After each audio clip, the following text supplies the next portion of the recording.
This question is for Mel Gibson. The question is about the challenge that you had with this film. First of all, playing a character that's on the edge of madness, and being able to portray that both on the one hand containment, but on the other hand expressing that, shall we say, bit of madness. And the second part of the question is, the second challenge, shall we say, is having to be a Boston cop with a Boston accent. So, those are the two challenges. Wow, okay, there you go. And I don't know what it represents, but it's a graph. Very graphic. And a two-pronged question.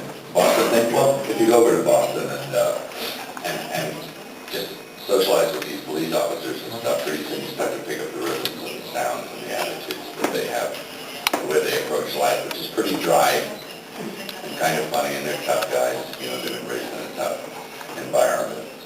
And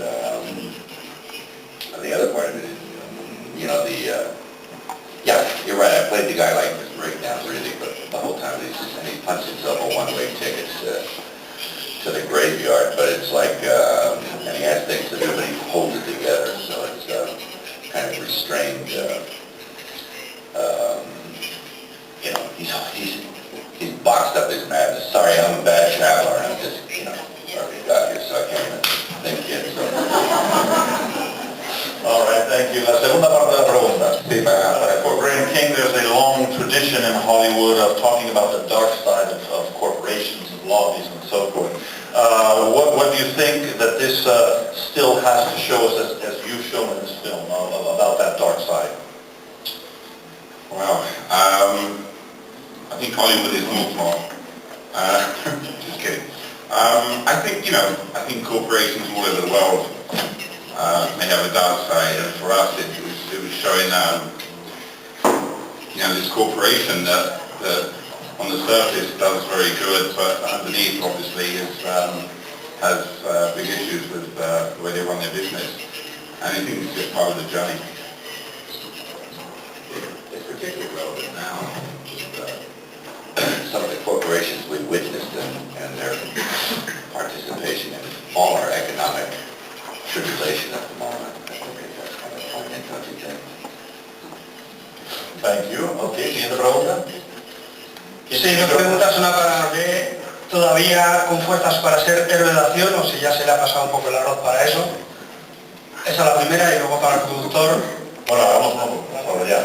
Okay, the question for Mel Gibson. After so many years without actually acting in a film, you've come back, and do you think the fact that you've come back at this age kind of limits the type of role that you can do from now on? And secondly, do you feel that you could do another action hero film at this age, or is it kind of, you know, just not a little bit? Well, actually, you know, I didn't go away altogether. I directed a film, and it was the last film I directed, and I actually was the Jaguar. I was chasing that guy in a cat team. That was me. And, so I do, and that's a fairly difficult thing to pull off. You know, sitting around a cage all day, eating. But yeah, no, actually 7 years ago I decided like to sort of just like stop, cool off in the acting department because I just felt a bit stale. Another translator? Yeah. Oh, okay. Okay.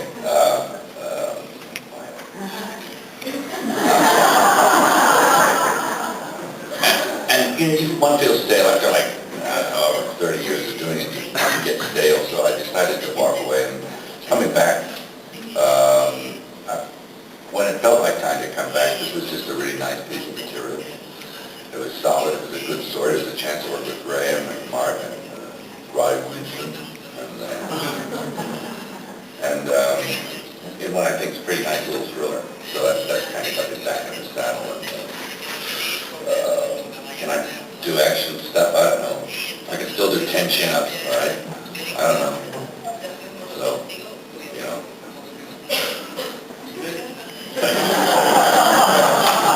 Well, first of all, the film doesn't take place in the year. The film takes place every day. I'm sorry. Well, what's your take on New York? things fade. Yeah, it's fade. Right. You know, part of when we first decided to go into this film, you know, Martin Campbell obviously had directed the mini series in the 80s, and Andrew Bovell had written you know, a good script, but it wasn't updated with the movie at the present time, and obviously everything changes, and the subject matter of Pretending obviously is there and so now. So for us to make this movie, we needed to come up with a way that was more updated. Not really answering the question, but what's your position on that? Do you think that justice leaves the innocent hanging and doesn't do enough to protect them? What's your opinion? Well, you know, I mean, justice is it's a hard-won commodity. You know, what's my feeling on that? Well, my feeling on that is that you know, the system can sometimes provide you with justice and you can be satisfied, and sometimes it doesn't.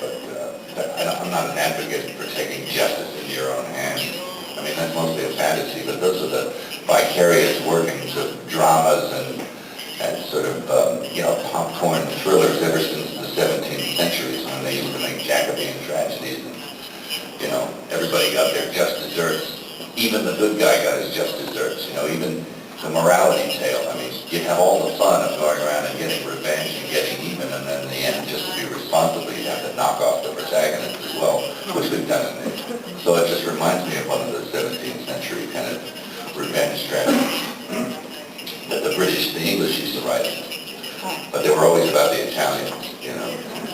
And it was, there was a play, and audiences loved those things. And this is very like those, I find. But, you know, I think most people thirst for justice. Everybody here probably has at some point felt like they've been hard times by the system where they really want justice and they thirst for it. And the idea of taking justice into one's own hands is a fantasy, really. And some people go as far as to do it, and their judgment can be not too good. So I'm not advocating that. It's just a fantasy. It's a play.